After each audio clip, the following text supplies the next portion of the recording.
दृष्टि आईएएस के news programme में एक बार फिर आपका स्वागत है। मेरा नाम है मनीष। हाल ही में एक संयुक्त मीडिया इन्वेस्टिगेशन के माध्यम से ये बात सामने आई है कि वर्ष 2016 में हवाना सिंड्रोम के जो मामले अमेरिकी खुफिया अधिकारियों और उसके विदेशी दूतावासों के कर्मचारियों में सामने आए थे, उसका कारण रूसी खुफिया एजेंसी की एक इकाई द्वारा इस्तेमाल किए गए टारगेटेड एनर्जी वेपन्स हो सकते हैं। हवाना सिंड्रोम क्या है, इसके लक्षण क्या है और क्या भारत में भी इसके मामले सामने आए थे, इस मुद्दे पर आज न्यूज में हम चर्चा करेंगे। हमारे टॉपिक का नाम होगा रूसी खुफिया एजेंसी से क्यों जुड़ रहा है हवाना सिंड्रोम।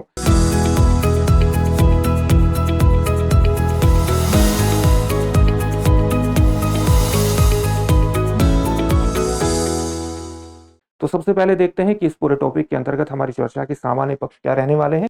सबसे पहले हमने उस खबर को जान लिया है जिसके कारण ये पूरा टॉपिक चर्चा में है, यानी हाल ही में 3 मीडिया एजेंसीज जिनका नाम है द इनसाइडर, डेर स्पीगल जो जर्मन साप्ताहिक पत्रिका है, और साथ ही 60 मिनट्स, उसके द्वारा एक संयुक्त मीडिया इन्वेस्टिगेशन किया गया है और ये बातें सामने रखी गई है कि रूसी खुफिया एजेंसी द्वारा जो टारगेटेड एनर्जी वेपन्स है उनका इस्तेमाल हो सकता है हवाना सिंड्रोम के पीछे। इसके कारण ये पूरा टॉपिक चर्चा में आ जाता है। तो सबसे पहले हम यही जानेंगे कि हवाना सिंड्रोम क्या है, जांच में किस तरह की बातें सामने निकल करके आई है, कहां और कब रिपोर्ट हुए हैं हवाना सिंड्रोम के मामले, इसके कारण क्या है, और इसी पक्ष के अंतर्गत हम लक्षणों को भी जान लेंगे। अंत में आपके लिए एक अभ्यास प्रश्न होगा। अभ्यास प्रश्न प्रीलिम्स परीक्षा का होगा, जिसका उत्तर आप कमेंट बॉक्स में कमेंट करके दे सकते हैं। ये जो पूरा विषय है यूपीएससी की मुख्य परीक्षा के सामान्य अध्ययन प्रश्न पत्र 2 और उसके साथ साथ प्रश्न पत्र 3 डिजीज संबंधी मामलों के कारण जुड़ सकता है।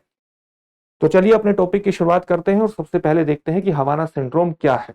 हवाना सिंड्रोम दरअसल a set of mental health symptoms को रिफ्लेक्ट करता है, यानी मेंटल मानसिक स्वास्थ्य लक्षणों के एक समूह को रिफ्लेक्ट करता है। जब हम सिंड्रोम की बात करते हैं तो सिंड्रोम का जो सामान्य मतलब होता है, सिंड्रोम का सामान्य मतलब है लक्षणों का एक समूह, अ सेट ऑफ सिम्टम्स। लेकिन जब हम हवाना सिंड्रोम की बात करेंगे तो ये लक्षणों का समूह मानसिक स्वास्थ्य से जुड़ जाता है। किस तरह के लक्षण इस हवाना सिंड्रोम में प्रकट होते हैं? इसमें बाहरी शोर के बिना ही कुछ आवाजें सुनाई देने लगती है, साथ ही नोजिया की शिकायत होती है, मतली जिसको हम कहते हैं, चक्कर और सिर दर्द होता है। इसमें स्मृति हानि भी होती है, मेमोरी लॉस होता है और संतुलन की समस्या भी उत्पन्न होती है, यानी व्यक्ति को एक बॉडी सेंस ऑफ बैलेंस जो है वो बिगड़ जाता है। तो ये इसके सामान्य लक्षण है। सबसे पहले इसके मामले कहां सामने आए? इसके मामले वर्ष 2016 के अंत में क्यूबा में सामने आए थे। जैसा कि नाम से ही स्पष्ट है, क्यूबा की राजधानी हवाना है। वर्ष 2015 में जब अमेरिका और क्यूबा के रिलेशन नॉर्मलाइज की तरफ बढ़ रहे थे, तो वर्ष 2015 के अंत में वहां पर क्यूबा में ही हवाना में अमेरिकी दूतावास की शुरुआत हुई और उसके लगभग 1 साल बाद ये मामला सामने आया।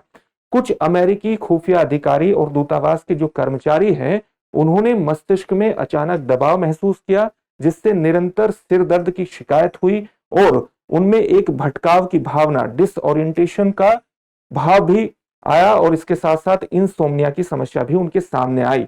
तब इसमें एक जांच भी की गई और जांच के माध्यम से तरह तरह की बात, जैसे माइक्रोवेव अटैक की बातें भी सामने आई।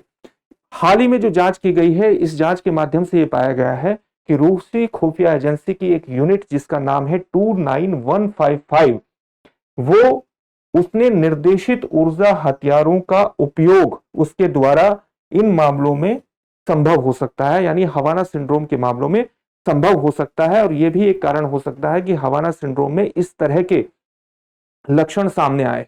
इसका सबूत के तौर पर वो कहते हैं कि विदेशी अमेरिकी सरकारी कर्मियों और उनके पारिवारिक सदस्यों पर जो संदिग्ध हमले हुए हैं, जो टारगेटेड स्थान थे जहां पर उनको हम टारगेट किया जाना था, वहां पर रूसी खुफिया एजेंसी के जो व्यक्ति हैं उनके होने के प्रमाण मिले हैं।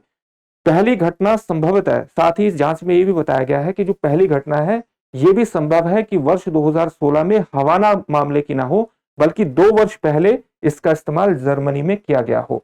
तो ये पूरा इन्वेस्टिगेशन है, हवाना सिंड्रोम की सामान्य बातें हैं और उसके लक्षण हैं। अब हम देखते हैं कि कहां और कब कब इसका इस्तेमाल हुआ है। ये सामान्यतः जो स्थान आपको दिए गए हैं ये बताते हैं कि पिछले कुछ सालों में कहां कहां पर हवाना सिंड्रोम के मामले सामने आए। जैसे चाइना में अप्रैल 2018 में ग्वांगझाऊ में इसका एक मामला सामने आया। सितंबर 2021 में भारत में भी इसके मामले को देखा गया।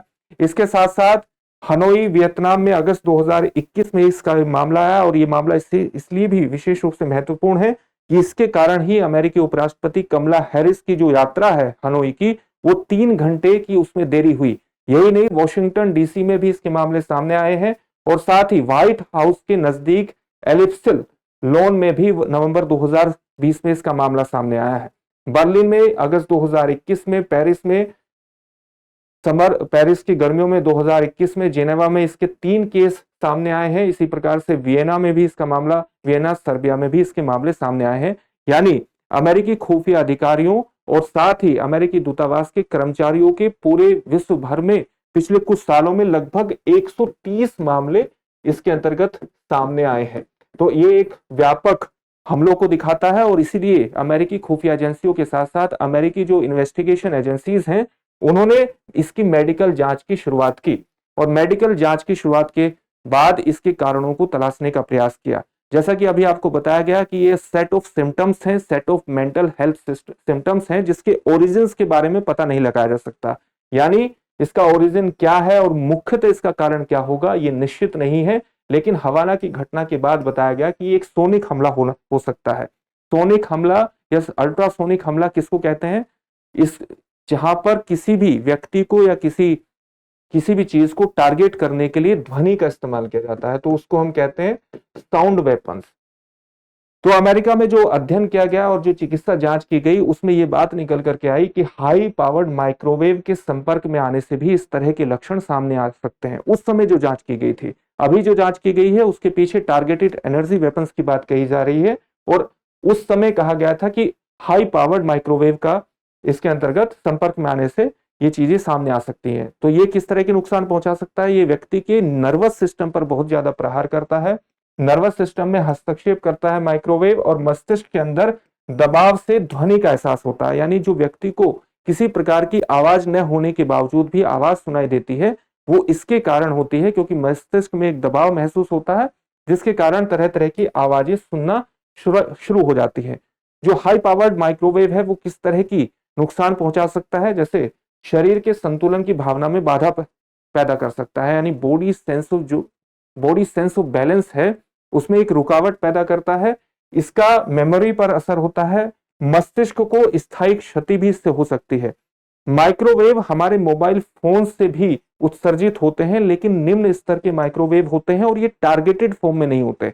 जब ये टारगेटेड फॉर्म में होते हैं, किसी भी तरह का जो एनर्जी, जब हम बात करते हैं टारगेटेड एनर्जी वेपन्स की, तो इसका मतलब होता है a set of systems, a set of electromagnetic systems जो केमिकल और इलेक्ट्रिक एनर्जी यानी रासायनिक ऊर्जा और विद्युत ऊर्जा को विकिरणित कर देते हैं, यानी रेडिएटेड एनर्जी में तब्दील कर देते हैं, और किसी व्यक्ति पर या किसी स्थान पर या किसी अन्य ऑब्जेक्ट पर इसको टारगेटेड करके, लक्षित करके उसको फिजिकली डैमेज किया जा सकता है। इसका मतलब है, ये पूरा मतलब होता है कि जब टारगेटेड एनर्जी सिस्टम की हम बात करते हैं तो उसका सीधा मतलब यही होता है। इसको आप एक नक्शे के माध्यम से भी देख सकते हैं कि जैसे यहां से जो एनर्जी का उत्सर्जन हो रहा है वो चारों दिशाओं में हो रहा है, मतलब उसका छितराव है, उसका वितरण में फैलाव है। लेकिन अगर एनर्जी ज्यादा टारगेटेड होगी, यहां पर अगर आप किसी ऑब्जेक्ट को टारगेट करने की कोशिश करते हैं तो यहां पर उसको डैमेज हो सकता है, और जब इसकी दूरी बढ़ जाती है और ये एनर्जी का वितरण में फैलाव हो जाता है तो इसको ये नुकसान तो पहुंचाएगा, लेकिन इसको पूरी तरह से डैमेज नहीं करेगा। जैसे लेजर जैसी जो चीजें हैं, जो हाई एनर्जी लेजर है, उसमें टारगेटेड एनर्जी का इस्तेमाल करके किसी ऑब्जेक्ट को डिस्ट्रॉय किया जा सकता है। तो ये अंतर होता है, और इसी प्रकार से इसके अंतर्गत हाई पावर्ड माइक्रोवेव का भी इस्तेमाल हो सकता है। प्रति खुफिया रणनीति के रूप में, यानी काउंटर इंटेलिजेंस रणनीति के रूप में द्वितीय विश्व युद्ध के बाद, यानी 1945 के बाद से ही दोनों ने, यानी अमेरिका और रूस ने, सोवियत संघ ने इसका इस्तेमाल किया है। वहीं 1970 के दशक में मॉस्को में, सोवियत संघ की राजधानी, उस समय के सोवियत संघ की राजधानी मॉस्को में अमेरिकी अधिकारियों पर इसके इस्तेमाल के प्रमाण भी सामने आते हैं। भारत के सुरक्षा प्रतिष्ठान ने, यानी भारत का जो पूरा इंटेलिजेंस सेटअप है, उसने इस तरह के वेपन्स के होने से इनकार किया है, भारत के सुरक्षा प्रतिष्ठान ने। कि वो इस तरह के वेपन्स का न तो इस्तेमाल करता है और न ही उसके पास है।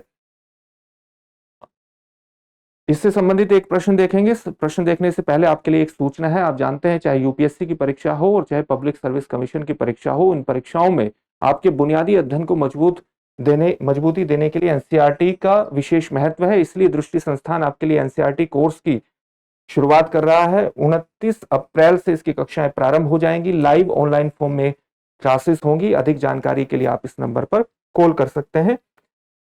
आज का प्रश्न देखते हैं। प्रश्न क्या है? हवाना सिंड्रोम का या के सामान्यतः लक्षण है या है? आपके ऑप्शंस हैं बिना बाहरी शोर की आवाजें सुनाई देना, चक्कर आना और सिर दर्द, स्मृति हानि या उपयुक्त सभी। इस प्रश्न का उत्तर आप हमें कमेंट बॉक्स में कमेंट करके जरूर दीजिए। साथ ही हमारे चैनल को भी सब्सक्राइब करिए और बेल आइकन दबाइए ताकि सभी प्रोग्राम का नोटिफिकेशन आपको प्राप्त हो सके। फिर से एक नए सेशन में आपसे मुलाकात होगी। धन्यवाद। डियर व्यूअर्स, अपने एग्जाम की तैयारी को और बेहतर करने के लिए हमारे चैनल को लाइक, शेयर और सब्सक्राइब करना न भूलें।